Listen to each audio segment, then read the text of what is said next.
ये बेटा fifth numerical है, a motorcycle initially travelling at 18 kilometre per hour accelerates at constant rate of 2 metre per second square. ठीक है बेटा, पहले कैसे मूव कर रहा था, 18 किलोमीटर पर आवर, ये एसआई यूनिट नहीं है, लेकिन जो एक्सेलरेशन दिया हुआ है वो एसआई यूनिट में है। इसका मतलब आपको ये जो वेलोसिटी दी हुई है वी आई, इसको भी आपने एसआई यूनिट में कन्वर्ट करना है। उसके बाद ये एक्सेलरेशन उस मोटरसाइकिल में आ गया है। इट मींस इस एक्सेलरेशन का मतलब क्या है, इन बातों को भी समझा करेंगे बेटा। एक कॉन्सेप्ट है, एक्सेलरेशन का मतलब क्या होता है कि हर सेकंड में इतनी वेलोसिटी बढ़ेगी। 2 मीटर पर सेकंड स्क्वायर के एक्सेलरेशन का मतलब क्या है कि हर सेकंड में इतनी वेलोसिटी उसकी बढ़ेगी। How far will the motorcycle go in 10 seconds, तो 10 सेकंड में वो कितना फासला तय कर जाएगा, ये हमने आपको बताना है बेटा। तो अभी हम न्यूमेरिकल की तरफ चलते हैं। जी बेटा, जो आपका गिवन डाटा है उसको देख ले, सबसे पहले वो लिख लिया करें। तो वी आई आपको 18 किलोमीटर पर आवर में गिवन थी, क्योंकि बाकी सारा डाटा आपका ऐसे यूनिट्स में है, तो इसको भी ऐसे यूनिट में कन्वर्ट करें।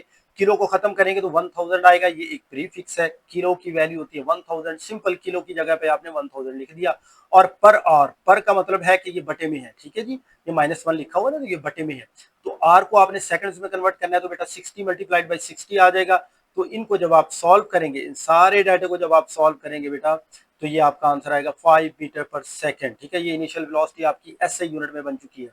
Acceleration is equal to 2 metre per second square, पहले ही एसआई यूनिट में है, तो बेटा इसकी कन्वर्जन की जरूरत नहीं है। तो time is equal to T, वो 10 सेकंड, वो भी एसआई यूनिट में है। जी बेटा, तो आपने फाइंड क्या करना है, डिस्टेंस कवर्ड, एस आपने फाइंड करना है। तो जी बेटा, एज वी नो दैट, अब ये मैंने पहले कहा था कि ये जो इक्वेशन ऑफ मोशन है, 3 इक्वेशन ऑफ मोशन है बेटा, इन तीनों को रट्टा लगा ले।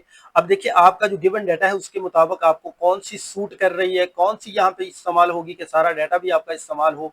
तो देखिए जरा, आपने डिस्टेंस फाइंड करना है, तो सेकंड इक्वेशन ऑफ मोशन में डिस्टेंस है और थर्ड में है। सेकंड को देखिए जरा। जी बेटा, इसमें वी आई है, वी आई भी गिवन है, इसमें टी है तो टी भी गिवन है, इसमें ए है तो ए भी गिवन है, टी भी गिवन है। तो एस फाइंड करना है, तो ये परफेक्ट है ये इक्वेशन। ठीक है जी, ये हम इक्वेशन यूज करेंगे। जी बेटा, एस लिख लिया, और देखिए वी आई की जगह पे 5, टी की जगह पे 10, ये गिवन डाटा है सारा, इसकी कोई फिक्र ना करें बेटा। 1/2 वैसे ही लिख दिया गया, ए की जगह पे 2, ये भी गिवन है, टी 10, और ये स्क्वायर वैसे का वैसे ही आ गया। अब हम इसको सॉल्व करेंगे, 5 को 10 से मल्टीप्लाई करेंगे 50 आएगा।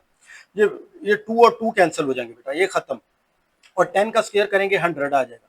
अब 50 और 100 को मल्टीप्लाई कर दे तो ये 180 आ जाएगा। तो बहुत आसान है बेटा, आगे चलते हैं नेक्स्ट।